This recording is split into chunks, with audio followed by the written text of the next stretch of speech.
A paz, irmão Israel, tudo bem? Eu escutei o áudio do Rogério sobre as trombetas, se bem que eu já tinha escutado antes pelo irmão Israel. Ele compartilhou comigo e eu ouvi uns 4, 5 áudios. Aí eu dei o meu parecer, eu não sei se já chegou no ouvido dele, né?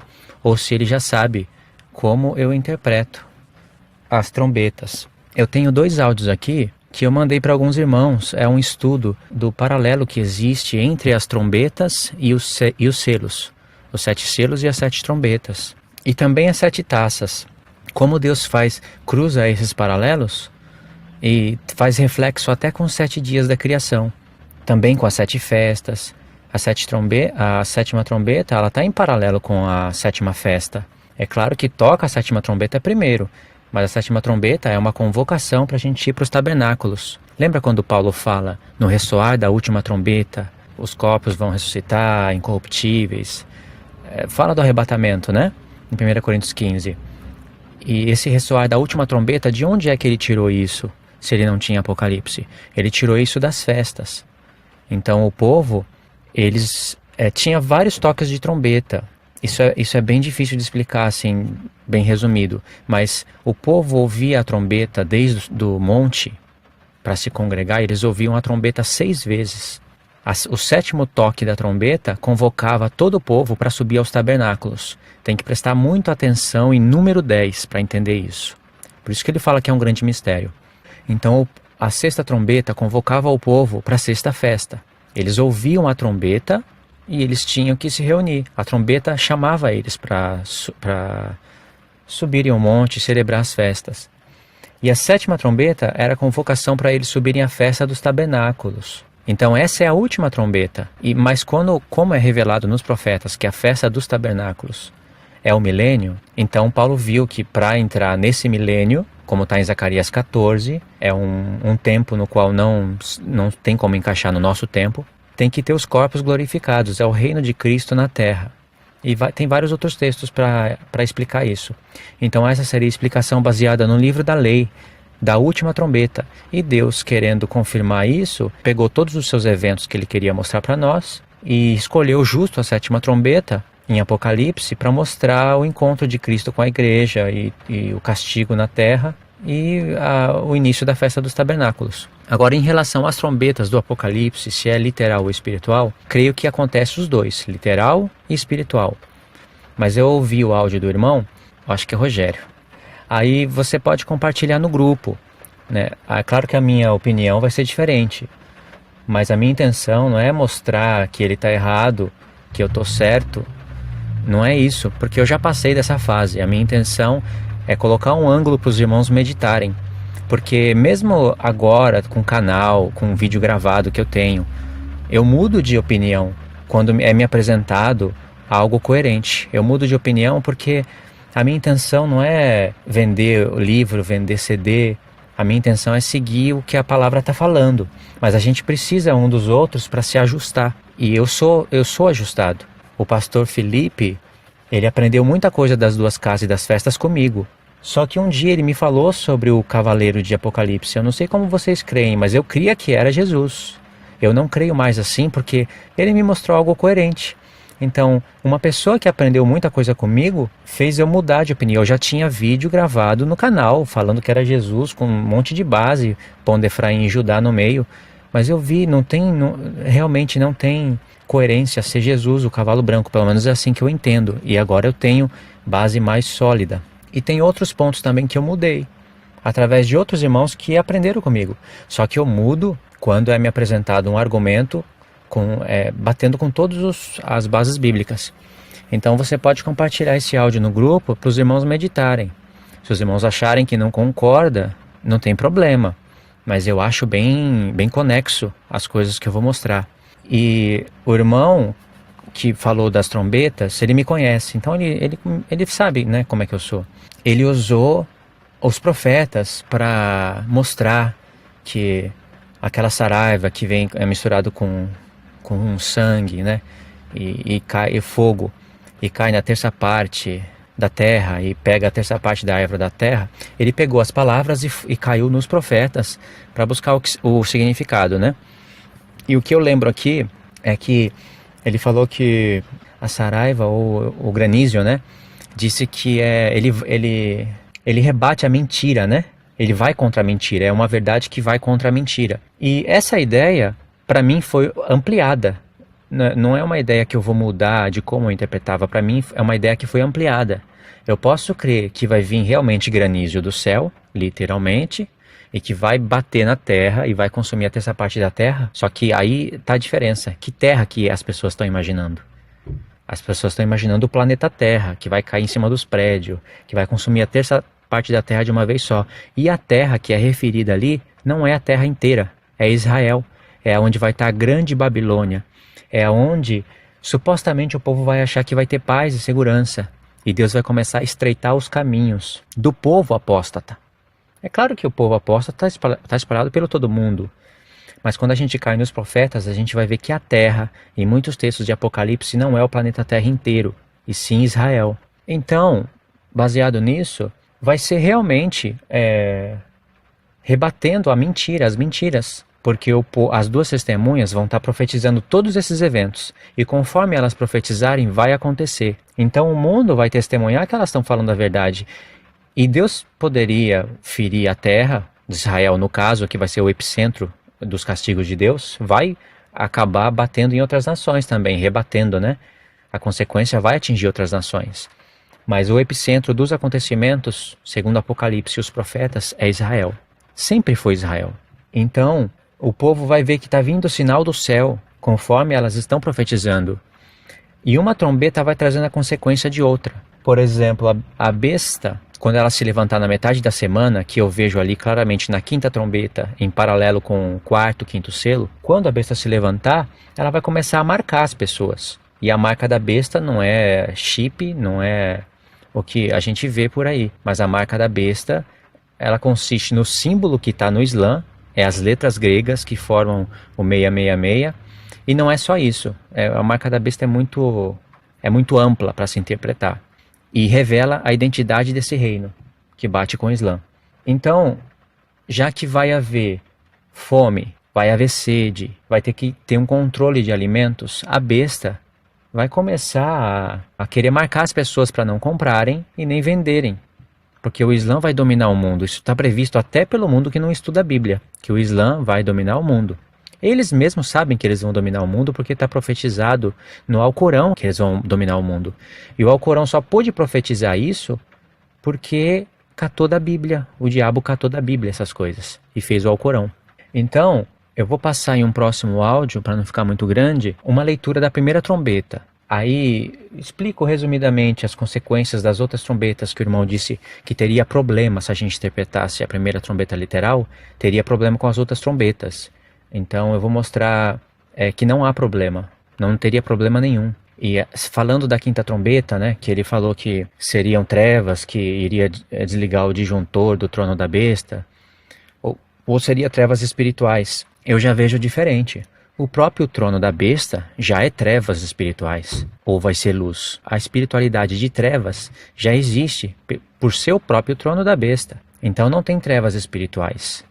Ah, mas são trevas espirituais da parte de Deus. Mas aí fica estranho, né? Agora, se essas trevas não são literais, se não faria sentido isso também não faria sentido quando Deus colocou trevas no Egito. O que falta entender é que o que está acontecendo em Apocalipse é uma repetição da saída do Êxodo.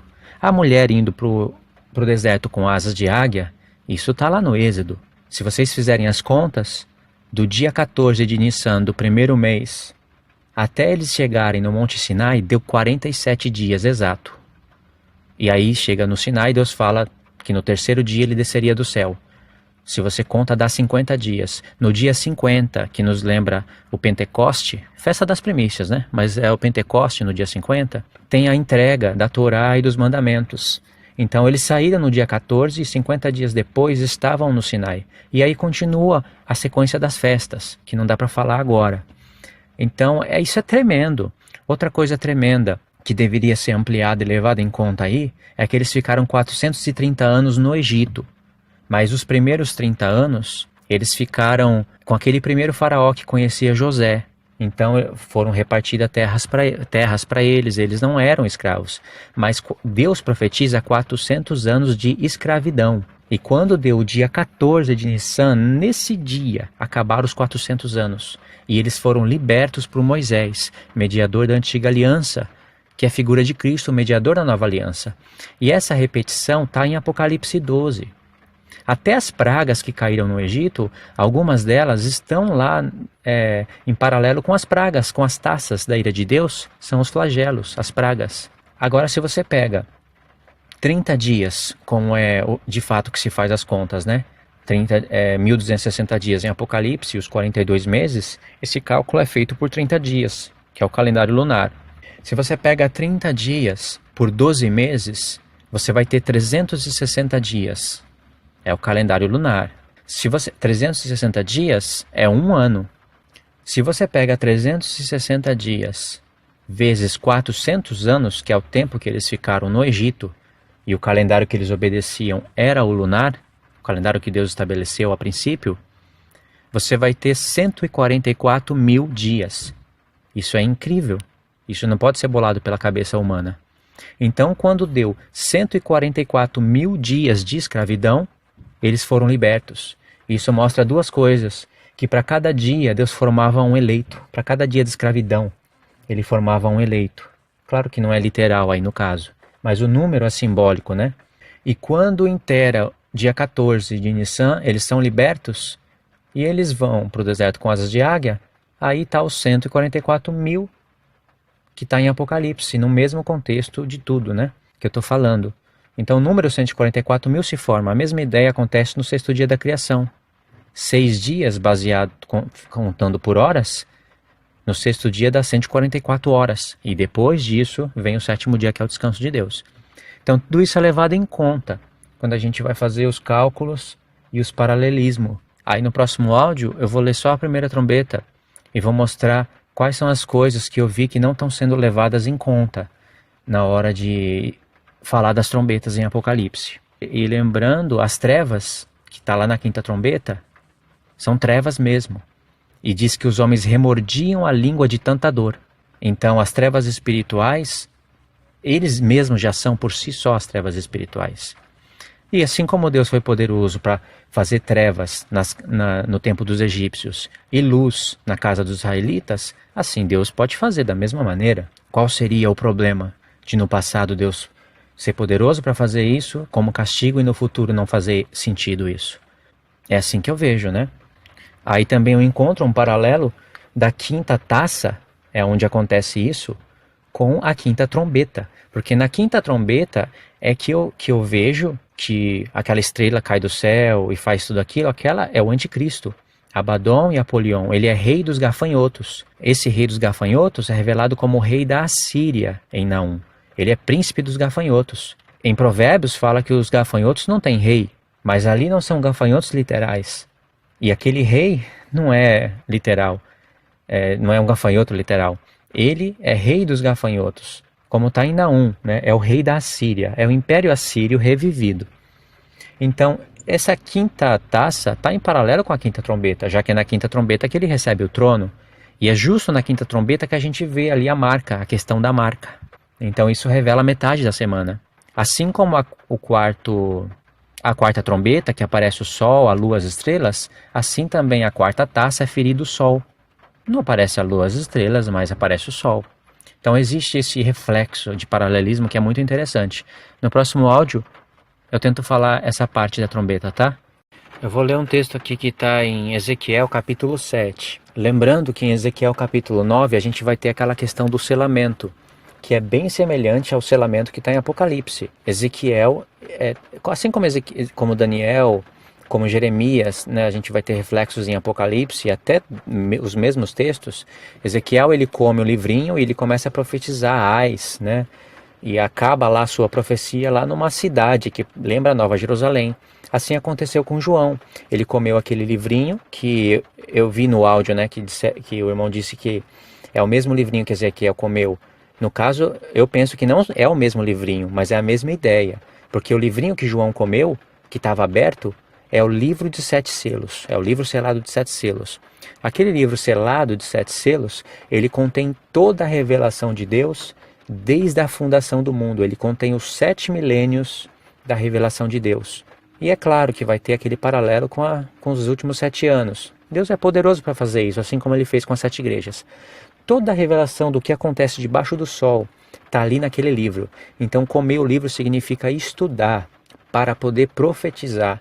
Então, como é doce como mel profetizar a palavra de Deus. Mas quando esses eventos começarem a acontecer, vai ser amargo, não é?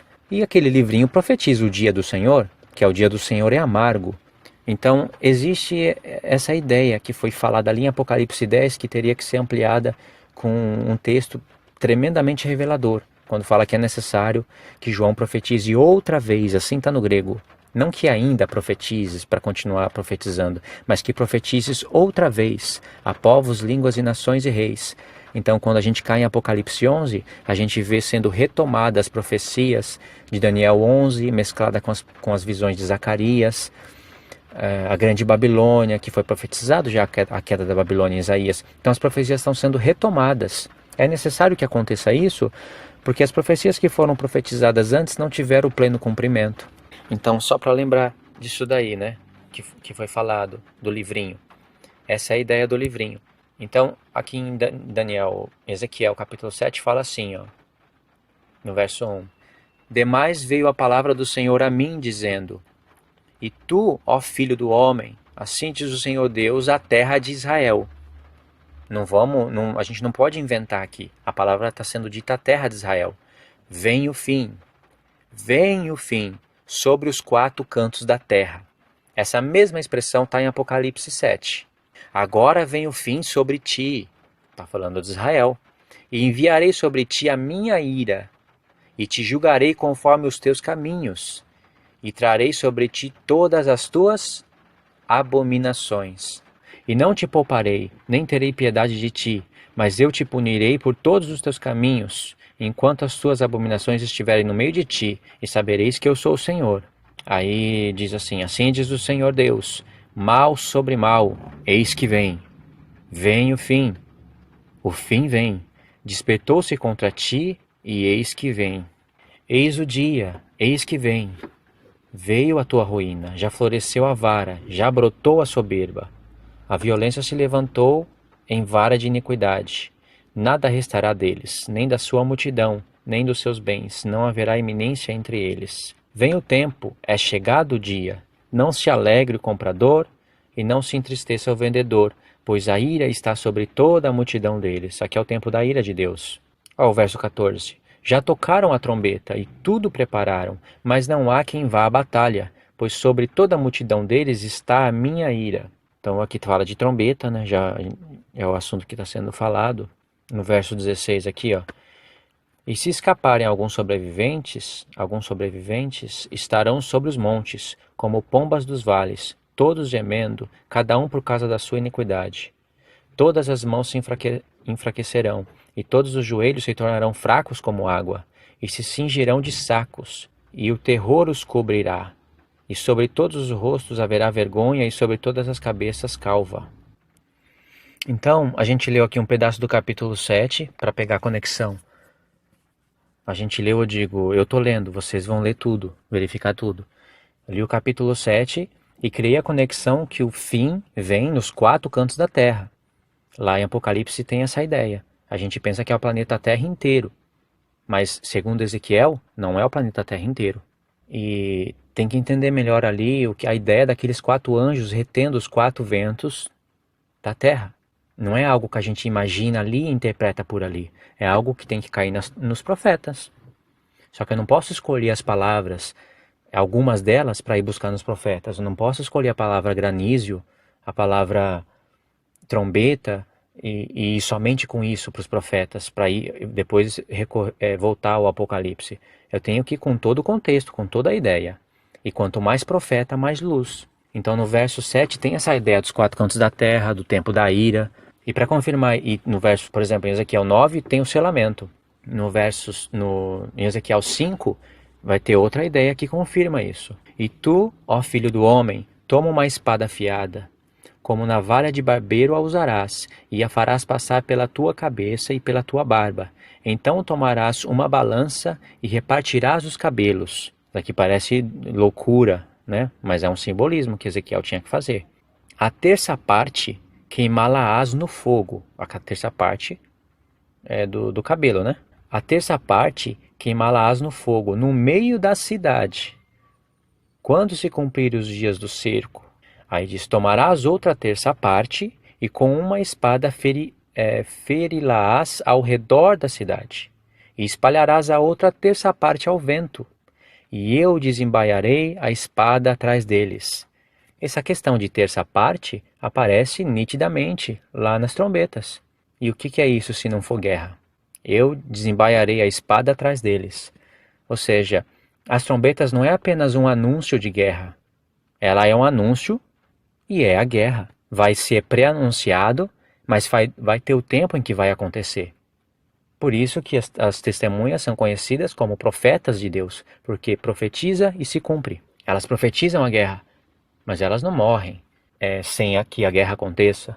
Tanto é que Deus disse assim em Números 10, quando saireis à batalha, é para tocar a trombeta diante de Deus, na batalha, e Deus vai ter lembrança do povo. Então, essa é a ideia que está em Apocalipse. Números 10 é extremamente importante para entender as revelações das trombetas. Aí diz aqui, e tomarás deles um pequeno número, e atá-los-á nas bordas da tua capa. E ainda desses tomarás alguns, e lançando-os no meio do fogo, os queimará no fogo, e dali sairá um fogo contra a casa de Israel. Assim diz o Senhor Deus, esta é Jerusalém. Coloquei-a no meio das nações, estando os países ao seu redor. Ela, porém, se rebelou perversamente contra os meus juízos, mais do que as nações. E os meus estatutos mais do que os países que estão ao redor dela. Porque rejeitaram as minhas ordenanças, não andaram nos meus preceitos. Ou seja, a mais culpada de todas as nações é Jerusalém. Não é a igreja católica, não é a igreja evangélica. Sempre foi Jerusalém. Quando você vai estudar sobre os falsos profetas, lá em Apocalipse não tem os falsos profetas? Aonde que a gente tem que recorrer? Na palavra de Deus, nos profetas. Sempre houve os falsos profetas na terra de Israel. Por isso que a besta da terra, com 2 chifres, fazendo uma alusão à casa de Judá, ela se levanta da terra e não do mar. O mar são as nações, a terra é Israel. Tem mais, ó. Se a gente continua lendo, o capítulo 5 mesmo diz assim, por isso assim diz o Senhor Deus, eis que eu, sim, eu estou contra ti, e executarei juízos no meio de ti aos olhos das nações. Não está escrito executarei juízo no meio das nações aos olhos de ti. Está escrito, eu executarei juízo no meio de ti, Jerusalém, aos olhos das nações, aonde é o epicentro dos acontecimentos de terça parte, de trombeta, dos 4 cantos da terra, em Jerusalém. É a grande Babilônia. E por causa de todas as tuas abominações, farei em ti o que nunca fiz, e as coisas as quais nunca mais farei. Olha só, como esses eventos que a gente está lendo, não é do passado. Deus falou, eu vou fazer em ti os juízos, o que nunca fiz e o que nunca mais farei. Mas em Apocalipse a gente não está vendo juízos? Então, e não está conectado aqui com os textos que a gente está lendo? Então isso é para o futuro e é em Israel. Portanto, os pais comerão os seus filhos no meio de ti, e os filhos comerão os seus pais, e executarei em ti juízos, e todos os que restarem de ti, espalhar-los-ei a todos os ventos.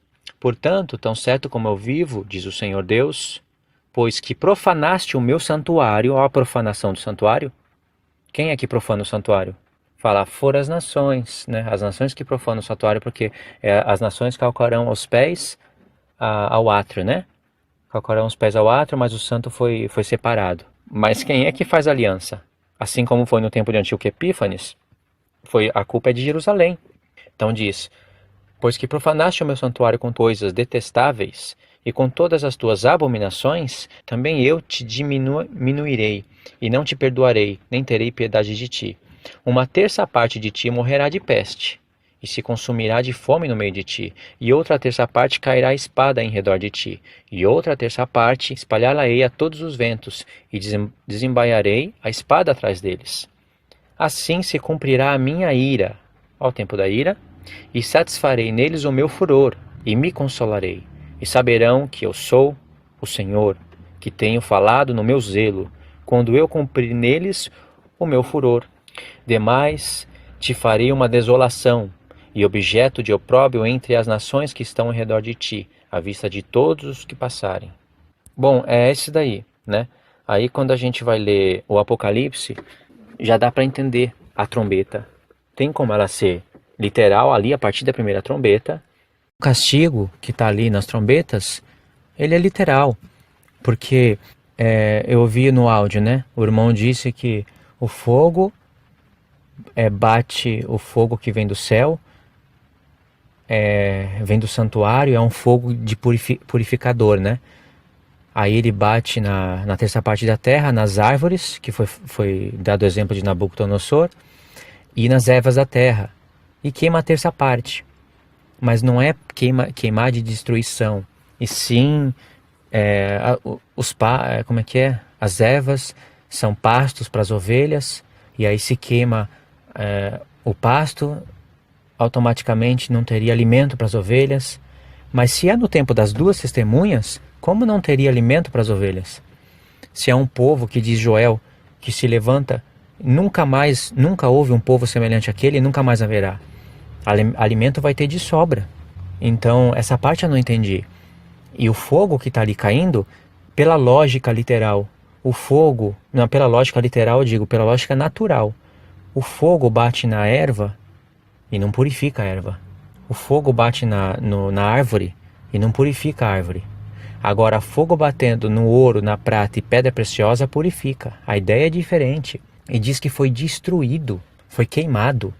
A terça não diz que foi purificado, que foi revivido.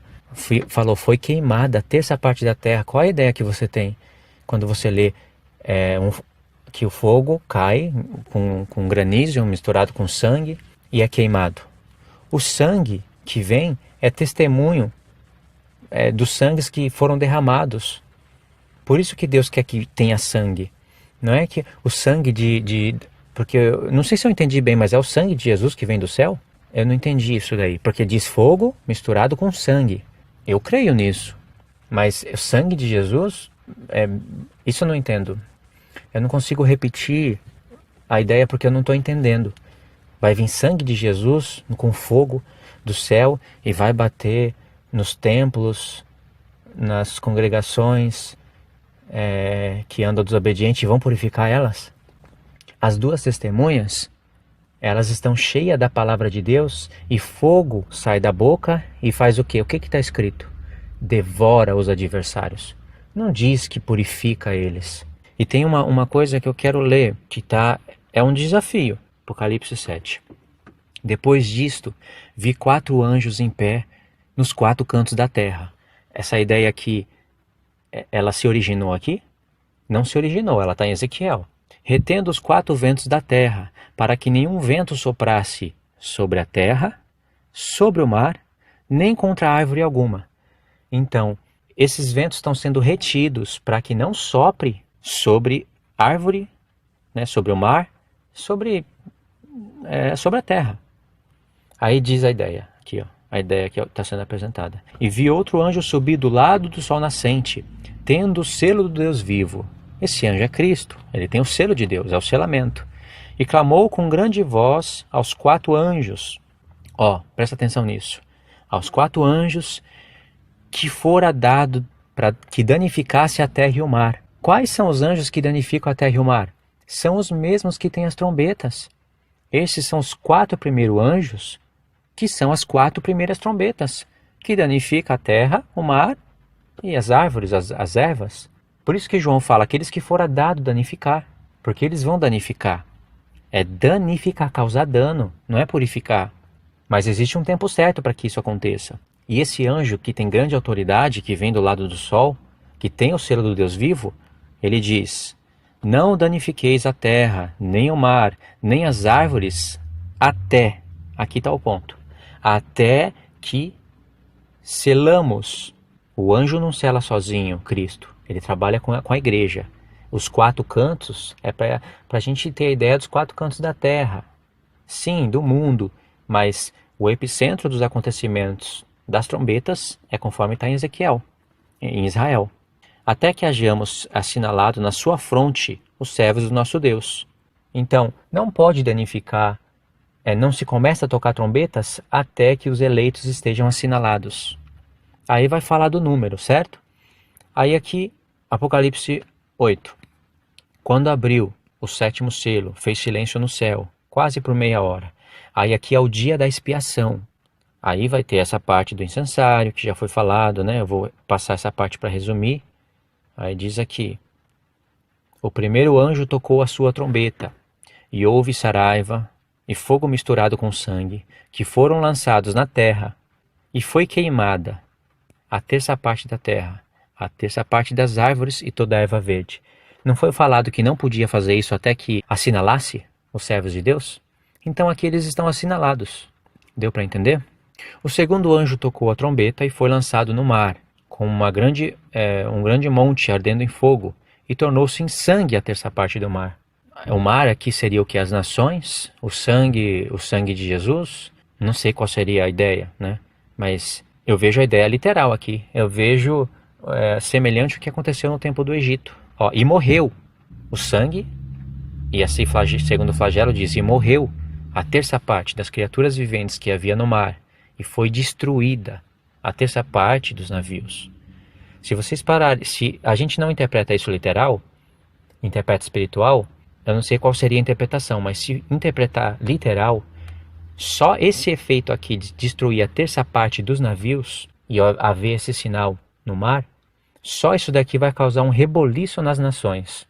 Aí nação vai se levantar contra a nação mais ainda, vai haver quebras de contrato nos navios. Agora existem milhares de navios nos mares transportando suas riquezas de uma nação para outra. Tudo isso vai cair por terra, por mar quer dizer, em uma questão de alguns minutos.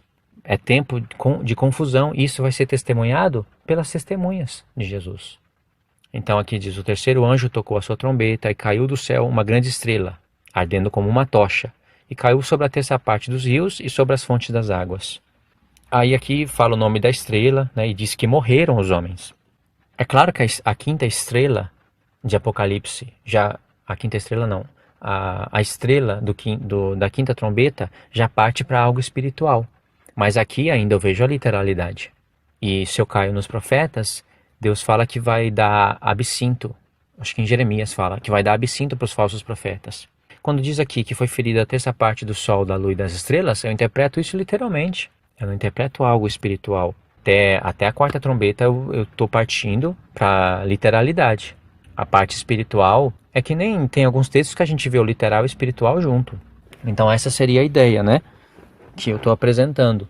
Só vai dar para saber qual é a verdade. Eu já consigo, pelos textos, saber que isso daqui parece ser mais a verdade. Mas só vai dar para saber quando acontecer, quando chegar o tempo, não é? Mas a gente está estudando. Só que quando eu vou fazer as buscas, eu não procuro só uma palavra, né? É interessante você fazer isso porque você começa a ampliar a revelação. Mas é bom levar a ideia geral, o contexto geral, para se interpretar a profecia, né? Que nem lá em Ezequiel, você precisa pegar Ezequiel 5, 6, 7, 8, 9 e 10, para você pegar a ideia geral do que está acontecendo ali na questão das trombetas. E aí você precisa de uma parte de Jeremias, de uma parte de Daniel, para saber os tempos, né? Eu vejo que as pessoas têm dificuldade de saber os tempos das trombetas com o tempo dos selos. Então precisa de prestar bem atenção em todos os profetas, até naqueles menores, tipo Abacuque, Naum. Esses profetas tudo fala com mais detalhe o tempo do anticristo, as ações dele e o efeito que ele causa nas nações. É isso daí, irmãos. É assim que eu penso, né? Vocês podem estudar e ver o que está incoerente, o que está coerente, o que está incoerente, o que está desconexo. Seria por acaso aparecer os 4 cantos da terra em Ezequiel e falar de terça parte, e essa mesma ideia está lá em Apocalipse? Isso não seria por acaso. O desafio é que quando a gente cai nos 4 cantos da terra e vê que Deus está falando de Israel, e é justo em Ezequiel que Deus chama Israel de adúltera, de prostituta. Lá em Ezequiel 16 tem justamente os 2 ais de abominação, de uma mulher que está falando de Israel. É claro que tem ali a parte da casa de Israel que está entre as nações, mas não pode desconectar o local geográfico desses acontecimentos. Eu olho muito o local geográfico também, que nem os falsos profetas. Hoje a terra está cheia de falso profeta, mas por isso eu vou falar que a besta se levantou da terra? Não, mas é uma preparação. A característica do falso profeta de Apocalipse 13 é fazer as pessoas adorarem a besta. Agora, se eu não sei quem é a besta, pouco eu vou saber quem é os falsos profetas. Se eu sei quem que é a besta, é o chifre pequeno, mas quem que é esse personagem? Qual é o reino que ele levanta na terra? Qual é a crença dele? Se eu identifico isso, eu vou identificar o falso profeta. Senão vai ficar mais difícil. Que nem alguns identificam o anticristo como um líder de 10 nações, da parte da União Europeia. Então, automaticamente, os falsos profetas passam a ser a Igreja Católica com alguns cristãos. E é claro que vai fazer parte. Nós partindo para o que eu vejo na profecia, o mundo islâmico, ele é feito de povos, línguas e nações. É uma mistura. Daí vem a palavra árabe, o mundo árabe, né? Como está em Daniel. É uma parte de se interpretar a profecia, é diferente do que foi apresentada, né? Pela Igreja Adventista e até mesmo por alguns evangélicos que acabaram crendo igual os adventistas em algumas partes. Então existe um tempo certo para todas essas coisas. Até o tempo dos selos, com as trombetas, com as taças, o alinhamento, os reflexos, tudo isso está revelado. Basta somar ali. O próprio Apocalipse em si revela muita coisa. Mas quando você cai nos profetas, aí o mistério começa a ser ampliado, né? Coisas começam a ser abertas. Até mesmo nos profetas, não só em Apocalipse. Você vai começar a ver coisas nos profetas que não via antes, tá bom? Mas é isso daí. Não tenho mais o que falar, né? Um resumo seria esse. Fiquem na paz de Cristo, Deus abençoe a todos. Quando der, eu vou participando de pouco a pouco, tá bom? Deus abençoe.